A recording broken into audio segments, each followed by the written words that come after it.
Bonjour à tous et bienvenue sur la chaîne Ziltech. Dans cette vidéo, je vais vous présenter une configuration gamer pour jouer au jeu Scum.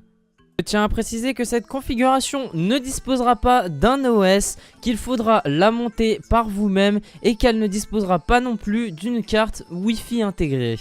Comme d'habitude les amis, si cette vidéo vous a plu et que vous en voulez plus, n'hésitez pas à liker, à me commenter cette petite vidéo et à vous abonner en activant la cloche des notifications. Sur ce les amis, place à la configuration. Du coup pour cette configuration je me suis référé aux paramètres recommandés sur Steam. Donc pour le système d'exploitation minimum 64 bits, Windows 7, 8 ou 10. Pour le processeur un équivalent à l'Intel Core i5 6600K ou l'AMD Ryzen 5 1600. En mémoire vive minimum 8 Go de mémoire. Pour la carte graphique un équivalent à la GTX 1063 Go ou l'AMD Radeon RX 584 Go. Une compatibilité DirectX version 11. Une carte réseau donc en haut débit et un espace disque minimum de 20 Go.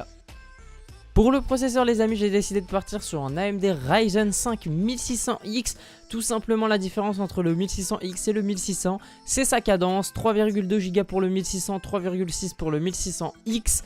Et on n'a tout simplement pas de ventilateur intégré avec le processeur. Mais nous on s'en fiche complètement parce que je vous ai rajouté un petit ventirad en plus de tout ça. Et on gagne en performance, donc franchement on est nickel avec ce processeur.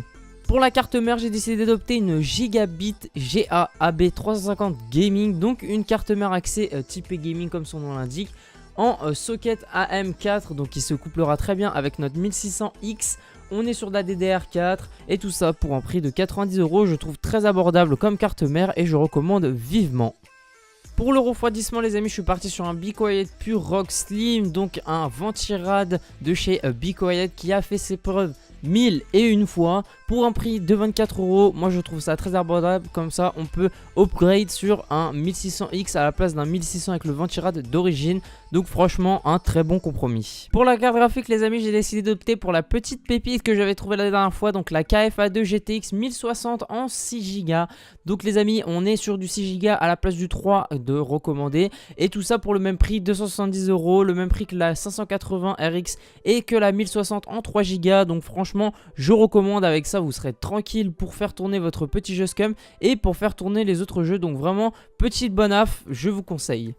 Pour la RAM les amis, je suis parti comme d'habitude sur du Corsair, donc Corsair Vengeance en 2 x 4 Go, comme ça on atteint les 8 Go de recommandé pour cette configuration. Corsair vous connaissez, j'adore cette marque, j'ai jamais eu de problème avec, très fiable et très performant, donc je recommande vivement. Après libre à vous de modifier ou non, mais on est sur un prix de 94 €, ce qui est très abordable pour de la DDR4 en 2 x 4 Go. Au niveau du stockage les amis, je suis parti sur un SanDisk SSD de 240 Go pour un prix de 48 €.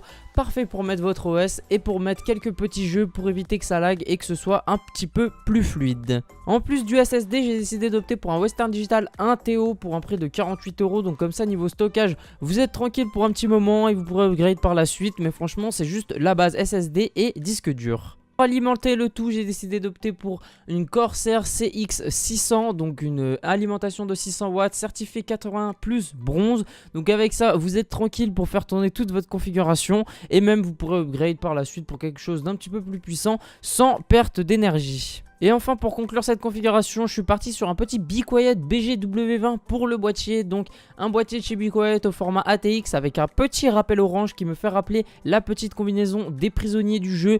Donc ce boîtier Be Quiet très silencieux, très performant, avec une grande vitre latérale sur le côté. Avec tout ça pour un prix de 86 €. Donc franchement très raisonnable et très abordable, je recommande vivement. Enfin pour le prix total de cette configuration, on arrive sur un prix de 904 € pour cette configuration pour jouer au jeu Scum. Je trouve ça assez raisonnable pour un jeu qui vient de sortir d'avoir cette configuration là, en sachant que cette configuration pourra aussi faire tourner les prochains jeux. Donc en vrai 904 €, il est évolutif parce que si vous rajoutez une carte Wi-Fi, si vous modifiez 2-3 éléments, on peut vite arriver aux 1000 €. Mais 1000 € pour un PC gamer, voilà, bon bah je pense qu'en 2018 c'est vraiment le minimum. Après vous pouvez descendre un petit peu, grappiller quelques euros, mais je vous conseille pas parce que vous aurez besoin de performance pour faire tourner ces types de jeux. Donc voilà les gamers, cette vidéo touche à sa fin. En tout cas j'espère qu'elle vous aura plu et qu'elle vous aura aidé à choisir votre configuration pour jouer à votre jeu favori du moment. Moi, je vous demande tout simplement de me dire dans les commentaires ce que vous en avez pensé. Si ça vous a plu, n'hésitez pas à lâcher un petit pouce bleu et si vous en voulez plus, n'hésitez pas à vous abonner et à activer la cloche des notifications. Aussi, n'hésitez pas à me dire dans les commentaires si vous avez des idées de vidéos à me proposer. Comme ça, moi, je regarde et je ferai en fonction des idées qui me seront proposées. Et sur ce, je vous dis à la prochaine dans une nouvelle vidéo.